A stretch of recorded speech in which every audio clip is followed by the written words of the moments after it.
Well, first of all, thank you for submitting to this Filmwax radio interview. And, there's the Ken Burns effect. I don't know if I'm bringing this to your attention or not, that it exists. But how did you arrive at it? And would you have done anything differently?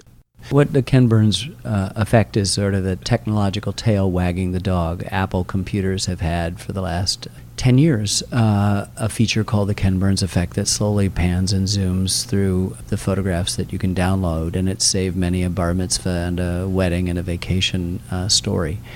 What the Ken Burns effect for me has not been called the Ken Burns effect. It's essentially the authentic application of the techniques, the tools of my trade to tell a story.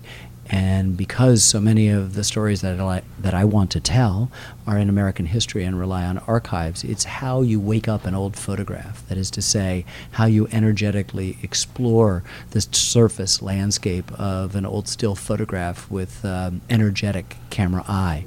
How you take an old photograph and understand that it had a past as well as a future in addition to its present arrested moment. How you listen to that photograph, how you hear the sounds that might be there, how you will it alive, how you treat it the way a feature filmmaker might as a master shot, including a long, a medium, a close, a tilt, a pan, a reveal, pulling out, and the insert of certain details.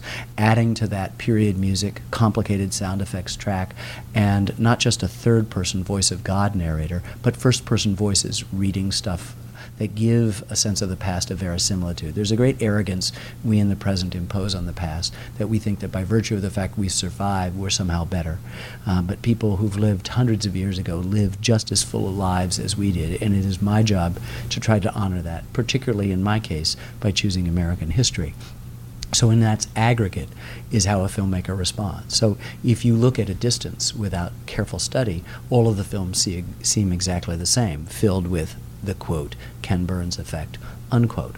But in fact, as any artist tries to do, if you authentically employ these techniques, you develop what is a style, and that each film is a different calibration of all the elements, all the techniques that go into doing that. And that's an important thing to understand and distinguish.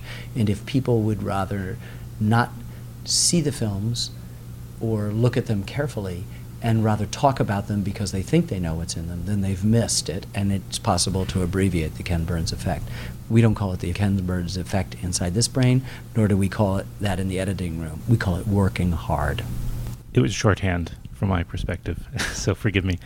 Do you find it that it is reductive then to refer to what you're doing? No, I don't find it. I mean, certainly in some cases it's reductive because people are using it either in a sort of passively aggressive pejorative sense, but most people, it's a sincere thing. I love your films. I can always tell when it's your film, and I'll say to my wife, I think this is a Ken Burns film, and we'll watch it, and it was great, and at the end it said, a film by Ken Burns, and I said, see, I told you. And the fact that these are watched by tens of millions of people, 45 million people watch baseball just the first time it was broadcast, 40 million for the Civil War just the first time. That's an awful lot of people to reach and try to have a conversation with, and that's what I'm most concerned about, is how to reach the most number of people with complicated stories in American history that are unafraid of controversy and tragedy, but equally drawn to those stories and moments that suggest an abiding faith in the human spirit, and particularly the unique role this remarkable but also sometimes hugely dysfunctional republic seems to play in the positive progress of mankind. That's what I do. Well said. Archiving is another big topic, of course. What could you possibly offer to a filmmaker who is grappling with also history, maybe a lot of images? I don't offer specific filmic advice because each person has to find their own way. Yeah. My mother died when I was 11 years old. She had been sick with cancer for almost 10 years. There wasn't a moment, therefore, in my life when I wasn't aware of her imminent death. After she died, my father had a fairly tough curfew for my younger brother and me, but he forgave it. If there was a movie on TV that allowed me to stay up late at night with god-awful commercials to watch it, he took me out to the Cinema Guild, and I saw French New Wave films and old American classics, including silent films by Buster Keaton and Charlie Chaplin, and also great seminal work like Orson Welles. I watched my father cry for the first time looking at these films, and I realized then and there, at age 12, that I wanted to be a filmmaker, and I've wanted to be a filmmaker ever since, because I realized there's a potential to unlock things.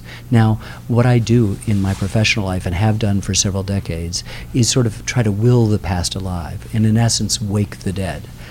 One could relate it back to the early childhood trauma and wonder who I might be waking up. Mhm. So I would only suggest that people bring their whole hearts to their activities, and to try to remember, if you're using archives, that that is as close a representation we will get to a reality as full as the reality you are living. If you respect that, you have the possibility to use it to the best abilities, to its potential, and wake the dead. I've heard you say that essentially this film is a continuation of the stories you've been telling for the majority of your films, that of race in this country. Yeah, I don't think we go looking for race. I just think that if you're dealing with topics in American history, when you scratch the surface, as we try to do in public broadcasting, and not just be kind of superficial History Channel type stuff, you hit race. It's the ultimate, original sin of this country. We're founded on the great sentence that begins, "We hold these truths to be self-evident, that all men are created equal." But the guy who wrote it owned more than 100 human beings and didn't see the contradiction or the hypocrisy, and more importantly, never saw fit in his lifetime to free any of those individuals. So the American narrative is constantly grappling with the question of race. So you bump into it basically wherever you go. You bump into it in the Civil War, of course, and biographies of Thomas Jefferson, of course, in baseball when Jackie Robinson finally integrates the thing, in jazz, which was born in the African-American community, which was a community that had the peculiar experience of being unfree in a free land, and so many other topics that we've taken, and it's very much present in the Central Park Five. What the Central Park Five permits us to do is sort of liberate ourselves from traditional narrative devices. There's no narrator in this film. It's much more of a journalistic piece. It has, at least at periods, an incredibly different kind of pace and rhythm, deliberate on our part to the time and the music of the period. It has the same jitter of the anxious 80s and of the new music that was born called hip-hop. So that is part of it. But there are portions of it that remind me of all the other things that we've done.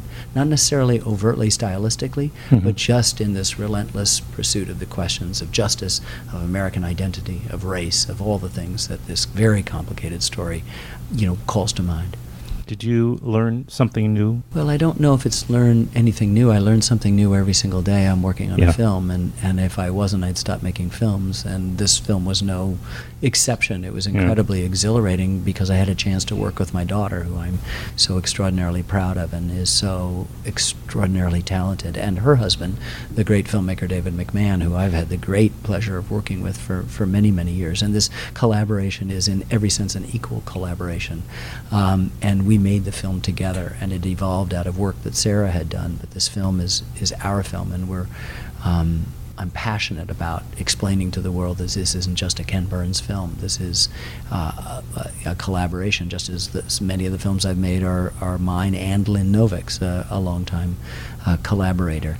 I think that when you explore things that aren't within the normal stylistic realm that we've done, the kind of absence of narration, the periodic fast pacing, you learn things. And I'm not going to tell you that the next film has got all of that. It's just each film adds to who you are, and if you're a good filmmaker, you're required to grow each time. The implication in a lot of these questions is, are you going to stop making those boring historical things?